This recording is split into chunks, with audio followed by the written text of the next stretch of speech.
In this video, I'm going to show you how to deposit money on KOT4X. Now, the first thing you want to do once you are signed in to your account and you're on your dashboard, you want to click on Deposit Funds over here on the left-hand side.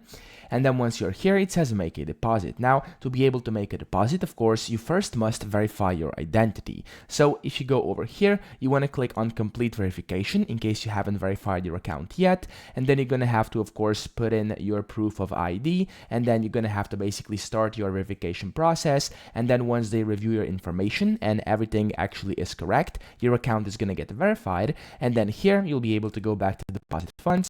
You're going to be able to select your deposit type and then click on go to payment. You're going to be directed to a site where you basically have to make your payment with the preferred deposit method, and then you'll be able to, of course, pay and deposit funds onto KOT4X that way. So that's pretty much it. I hope this video helped you out. If it did, please subscribe to the channel and help me out as well.